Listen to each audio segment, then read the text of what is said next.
Shalom, saudara-saudari yang dikasihi Kristus. Jumpa kita melalui renungan harian GKI Kuitang hari ini Senin 27 Januari 2025 bersama saya Pendeta Emeritus Arti Sembiring. Nats firman Tuhan yang kita renungkan pada kesempatan ini terambil dari kitab Yosua. Yosua pasal 7 ayat 21, saya bacakan untuk kita demikian firman Tuhan ini. Yosua 7 ayat 21. Lalu Achan menjawab Yosua, katanya, "Benar, akulah yang berbuat dosa terhadap Tuhan Allah Israel. Seperti inilah yang kuperbuat. Aku melihat jubah yang indah buatan Sinear di antara jarahan itu, dan 200 sikal perak serta sebatang emas seberat 50 sikal. Aku mengingininya, lalu mengambilnya. Semua itu disembunyikan dalam tanah di kemahku, dan perak itu di bawah." Demikian firman Tuhan ini. Berbahagialah kita yang mendengar firman Tuhan dan yang tekun melaksanakannya dalam kehidupan sehari-hari. Dari nats ini, tema kita berbunyi serakah. Saudara-saudari yang dikasihi Kristus, salah satu hukum dari 10 hukum, yaitu hukum ke-10, berbunyi awal, jangan mengingini. Di Keluaran 20 ayat 17.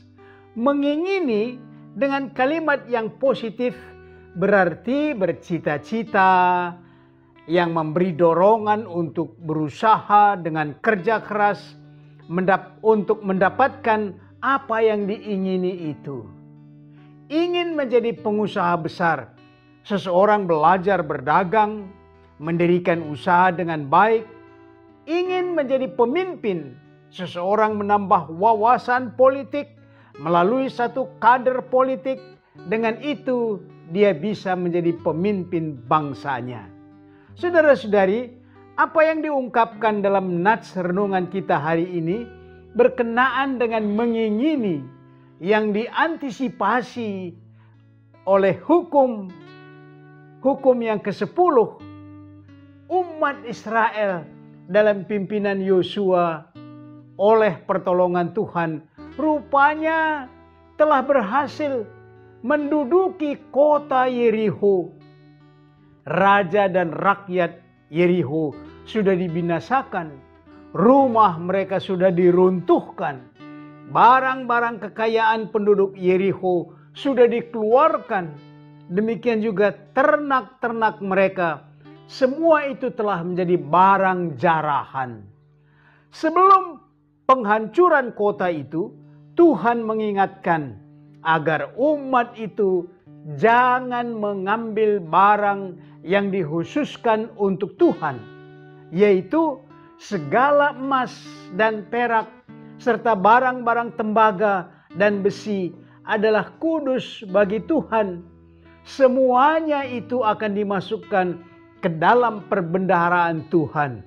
Di Yosua 6 ayat 19.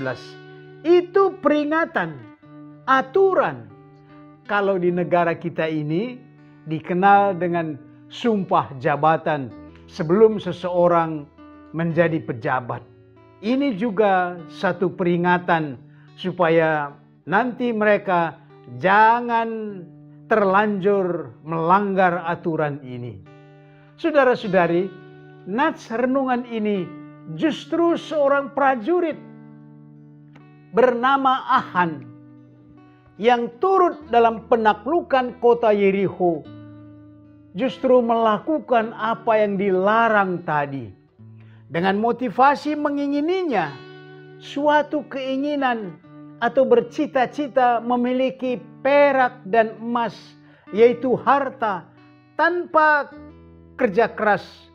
Sebaliknya, melanggar firman Tuhan di negeri ini berarti melanggar sumpah jabatan, tidak takut dan tidak menghormati hukum, maka Tuhan menunjukkan kemarahannya kepada umat itu.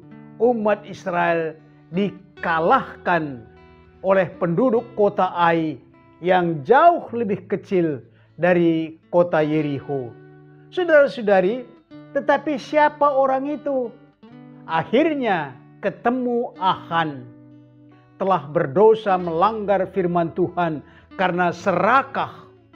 Achan dan seisi rumahnya dibinasakan di depan umat. Sejenak kita melihat keadaan peradilan di negeri ini. Walaupun kita bukan ahli dan bukan orang berkompeten, entah apa motivasi mereka yang masih melakukan korupsi uang negara yang jumlahnya sangat besar. Tema ini berbicara, salah satu motivasi itu ialah serakah, mengingini dengan melawan aturan atau hukum yang harus dibasmi, dilenyapkan dari tengah-tengah bangsa kita. Mari saudara-saudara, kita aplikasikan renungan ini dengan pokok-pokok berikut. Pertama, adakah karena mengingini sesuatu menyeret Anda melanggar firman Tuhan? Yang kedua, bagaimana kita membangun mengingini menjadi cita-cita untuk motivasi kerja keras? Yang ketiga, apa nasihat Anda agar kita mampu menolak keinginan yang melanggar firman Tuhan? Mari berdoa. Bapa kami yang di sorga, hukum Tuhan telah kami terima untuk menuntun hidup yang benar. Roh Kudus, tolonglah kami agar mampu menguasai diri, agar kehidupan benar di hadapan Tuhan, menolak serakah yang dapat merusak tatanan kehidupan kami. Dalam Yesus Kristus kami berdoa. Amin.